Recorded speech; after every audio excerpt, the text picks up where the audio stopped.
Hello, my name is Bart, and welcome to another lap guide video. Today we'll be taking the FIA 4 car in iRacing around the Autodromo International de Algarve circuit.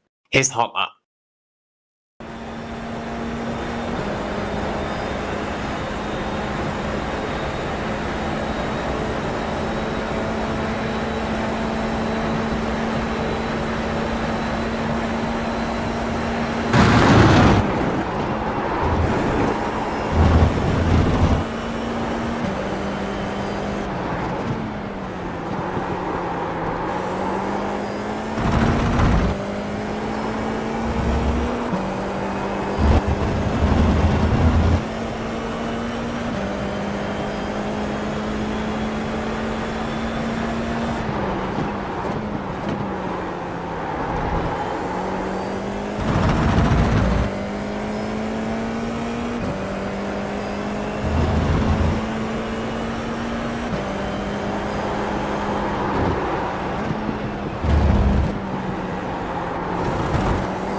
Alright, we're heading down the main street now at Portimao.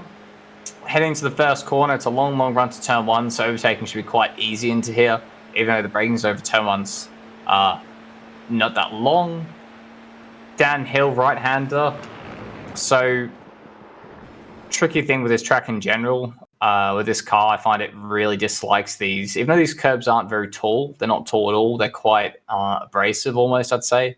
There's like high frequency in terms of you can see there's a lot of indentations on these curbs. And the F4 car is not a big fan. So curb abuse here makes it actually quite tricky for this car to use too much of the track limits I've found. With turn 1, I kind of brake a little bit on the curb. Just get your left tires onto it just to open up the entry to the right-hander a little bit.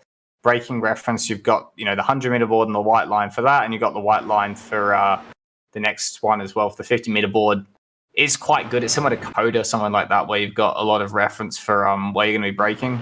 And also keep in mind, look, we're going downhill here, but we start going uphill now. So if you can just delay the braking a little bit longer, it's going to be more efficient, because braking downhill is obviously not ideal, but braking uphill, the car's going to stop a lot quicker than you think. So I think as a result, you can actually push the braking here more than you realize. Okay, so about 70 meters just before this, orange barrier, the white line here, is a good braking reference. Turning pretty early, down to 4th gear. Get as close as you can to this inside sausage curb. This right-hander is really how much speed can you take while also getting onto this apex curb. It's probably the easiest way to look at it. I'd just be simple here. There's not a big exit afterwards. Keep it simple. Get on throttle. You should be full throttle well before you reach the edge of the track here. Be careful, this curb can kind of unsettle the car a little bit and cause it to bottom out, especially this one up here. You can see this second curb. This is actually taller. So you want to get back onto the tarmac before this bit of the curb ends, because this bit's taller and it kind of like throws you off a little bit. It's a bit crap. You can run further out than this and not get off track. I believe you've got your right tires on this curb, but it's just very risky here. And you can see the curb kind of pulls you away. So if you go any wider than that, it's quite tricky to bring it back. Up to 5th, and then braking. Make sure you get in a straight line at the white line on the left-hand side here. There's no point kind of meeting the white line later and pointing in this way, because you're not going to be able to get as good a position for braking. So make sure you're straight when you hit the brake here. Down to 2nd gear. You don't need to be all the way up to this yellow sausage curb, but this red and white inside curb is quite a good reference. The only thing I found here is if you do get on throttle while you're while your right tire is still on this curb, it can upset the exit a bit. So keep that in mind. I generally found, either be on the curb or right next to it here. It can be okay. You'd rather overshoot this slightly than undershoot it for sure. If you're too slow here, you get really hurt. If you're a bit too fast, it's okay. You got a lot of room to run out here, and you do want to try and roll the speed a bit through this hairpin. But biggest priority is just push the braking here down to second gear. On throttle, should feed the throttle. You can see the rear starts to move around. Use the throttle just to start putting weight back onto the rear axle, settle the rear, turn out the steering. You've got all the track here. Unlike in a GT car or something like that, you don't have to keep the car to the right to prep it up the hill. This is still flat even if you run out to here. So don't worry about using this this exit curb here. Bring the car back, and you got this rubber line as a really good reference in terms of we're slightly inside it here. And you don't really want to be any further the left than this, otherwise you're going to struggle to take this flat.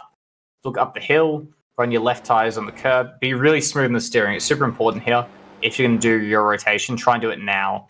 You don't want to do your rotation up here because the front tires don't have as much weight on them. You haven't got as much grip. If you turn as you go over the crest of the hill, that's how you get wheel spin, or that's how you get snaps on the exit where the rear will start to slide around. So try to do most of your rotation now, which is why it's important we prep.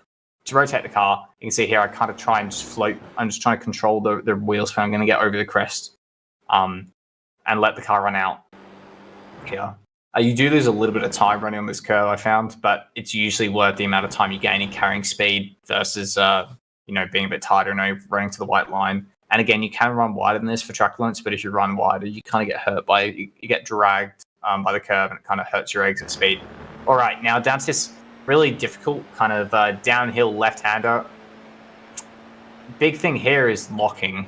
You're always going to find you're locking a brake, probably rear brakes initially, and then also rear tires initially and front tires on the entry, just because of the shape of the corner.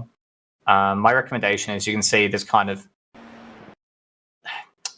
you're going at a similar rate down the hill here, and then there's suddenly a dip about at this point where this curve, the end of this black tarmac patch is around there, goes down steeper, and that's often where you get the lockups because the you're kind of taking the tarmac away from the front tires, and that's where you get your front lockups and just unsells the car, especially if you try to turn in here. My advice is always try and be very efficient on the brakes before this dip, kind of control the car down this bit, and then try and rotate it once you sell the car after that. Hit the brake quite hard here. So you can see here, I just control it a bit, modulate the brake a little bit, keep the car nice and smooth down to second gear. And after you go over this little decline there, now you can start to turn the car in second gear. Don't worry about doing this perfect like U-shaped hairpin thing where you go this way and then cut back like that.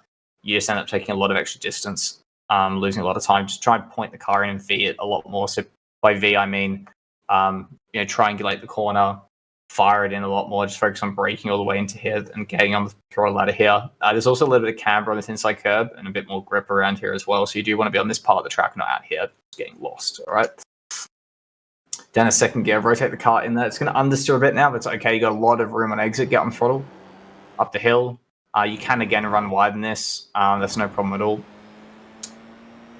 Flat out now, easy flat for this left-hander. Now this kind of blind uphill double right. There were definitely laps where I pushed this right-hander a little bit harder, but you end up quite out of position on the left, so you'll see what I mean in a second. But we're really trying to focus on getting the exit and carrying speed to the second right. So flat out now, and I'm lifting here. You can take this flat, or if you take it flat, you're going to be well off here and you're going to be doing track limits, but you can kind of do it with a less of a lift, and you'll end up wide at this apex, and you'll end up wide out this curve. The problem is if you're braking on this red and white curve bit like we talked about before, it really upsets the car on the entry to the next right. So you can see here, I'm just trying to be neat, get the car into the camber here, part throttle. Now I'm actually going to start kind of modulating the brake, just slowing the car down, keep it under control, not trying to slide the tire too much. Get it stopped. So again, only my left tires are slightly on the red and white curve. The first part of the red and white curve, I'm not out here somewhere, which you can be for track limits, as I said. Just not ideal, I think, for lap time. Get the car rotated in third gear. Important to get done early, I feel like here. You don't want to be too late into this corner. On throttle now, uphill exit. Part of the reason we want to be focusing on our exit here. On throttle by the time you meet this yellow curb, 100%. Full throttle, force the car out wide. Run on the green a little bit. It's easy to get track limits here, so watch out for that. You can run a little bit wider than I did, but it's quite aggressive there. Here's pretty easy again. This car just flat out. Bring the car over to the left-hand side of the track. Make sure you get back to the white line here to prepare this blind right-hander. Over the crest. This one's quite tricky, right? Because I think it's easy to get lost. A bit like the there's like a triple left at Kota. Funny, this track reminds me of Kota, but yeah, it's the triple left at Kota, kind of in the last sector.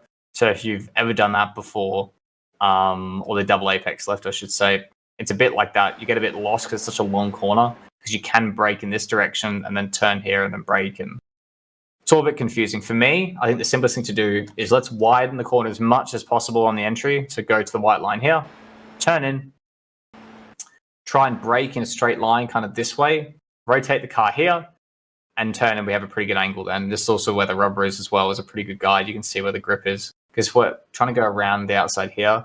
Okay, yeah, sure, the track's slightly wider at this point, but we're having to brake and turn and taking a lot more distance. I think it's unnecessary. The other thing as well is if you say you were to turn more, see I turn before I brake, I try to turn and then I put the steering straight as I hit the brake. If you turn more before you brake, you end up tighter here and you're going to be cutting over this inside curb, and then you end up being really, really tight. This is what makes it such a tricky corner, because it's easy to completely change the shape of the corner based on where you position the car here and where you start turning, you know? But for me, the best thing you can do is just try and turn before you brake and delay that turn as much as possible, all right? So you can see here I'm kind of turning just before this 100 board on the left-hand side where the white line is. All right, turn. And the other thing as well, look at this crest. You can see this crest. You don't want to brake. You don't want to brake before you reach the top of the crest, because that's when you're going to lock up, or you're just not going to be able to brake very efficiently. So it's more efficient, right? It's better for lap time to brake when the car's flat and stable. So we wait to the top of the crest to brake later. That's part of the problem with brake going out wider here. You can see the crest is further around the corner almost, whereas the earlier we turn in, the earlier the crest comes for us. So that's why part of the reason, again, why we're kind of trying to turn the car in here and brake. So that's where I've kind of found this happy medium. You've also got this reference. You can see this Marshall's HUD as well to kind of judge where you're turning in. For me, turn in from that 100-meter board, turn there as much as you can before that point, and then get the car straight. Look at my steering, dead straight as I hit the brake here. Just trying to be efficient on the brakes. Down to third, I'm kind of trying to have just a straight line braking zone here. I point where the rubber is going out to until I feel like I got the car slowed down enough. Then I rotate. As soon as I feel like I got the car slowed down enough to get turned into the corner, I rotate the car on throttle. On throttle now. Car's rotated. I can start putting weight onto the rear axle. You want to be on throttle by the time you reach this yellow curb, similar to the previous right-hander. Third gear. Let the car run out. Again, you can run wider, but I found that you can kind of unself the car. All right. This curve is horrendous. Please do not use this entry curve. It is so bad, and it drops off the edge. I've done it a few times. It you just lock up and go wide here, so don't do that. Get in line with this white line, nice and early. Don't try to meet, a bit like one of the corners earlier on, don't try to meet the white line like over here somewhere. It's just stupid. Try to meet it nice and early so you can be dead straight before you hit the brake. You want at least a car length of straight line before you hit the brakes. Braking reference, again, got this white line on the right-hand side, quite easy here. This is the 50-meter board, which is, you can see it's miles away. Look, that's the 50-meter board. Can't even see it. So thankfully, they put this white line for us to look at. So you have this brake just before that. Down to second gear, try and be disciplined here. By that, I mean brake in a straight line. Don't get pulled into the corner too early. Like, that's not really Ving, that's just turning early, or braking early and under pushing entry. Try and really push the braking here, because if you're in early, it kind of compromises the whole section. You're playing catch up all the way onto the back straight. Really, you want to be pushing the braking here, so it gives you a better angle and you gain time on the entry, okay? There's no real exit or off to this left-hander. Let's try and gain time on the entry and prepare ourselves for the next right-hander coming up. Late on the brakes, quite hard, down to second gear. Rotate, you can see the angle I get now, meeting around the end of this yellow sausage curb on the inside. On throttle, we meet the curb, force the car out. You can actually run it a little bit wider than this, but be careful because you need to get it paired back to the left-hand side. Left-hand side tires on this curb here to widen up the entry for this final right. It's basically the last corner of the track. You've got to keep in mind, really important to get a good exit here. Fairly soft brake, not too hard. The camber goes away from here. So it's an off-camber corner, kind of downhill. It's very long. The grip just falls away. So you try to turn in and you have no grip. You know what I mean? Just understeer if you keep steering. If you try to trail the brake in, you can get snap oversteer as well. So it's important to kind of, I don't want to say underdrive, but just sit kind of just try not to attack the entry too much. Is probably the best way to put it. You don't want to antagonize the car and try and gain time on the entry. Okay, you just want to be smooth and prepare and get things done early. Okay, so again, brake around where the red starts on the left hand side. Soft brake. Prepare the car. You got this rubber. You can see I'm sliding inside the rubber here. Rotate the car. Let it run to the white line. You see, I could have waited longer. I could have hooked it up more. I don't need to, because in the F4 car, it hasn't got enough power where I actually need to hook it up this much. I can get on throttle now. On throttle, force the car out wide, use all the track. You can see, because we're very low powered, we can pick up the throttle really early here. Force the car out wide. Use all that exit curb. Smooth again, bring the car over to the right side. Smooth over the crest of the hill. Reduce the distance. Let the car run out to the left-hand side. A straight line, and that's a lap at Portimao. So that's towards the end of the video now. If you have any questions, please leave them in the comment section below. And you can also find the Coach Dave Academy Discord link in the YouTube video description, where you can find setups and coaching from me and all the other amazing people at CDA. My name's Bart, and I'll see you next season. See ya.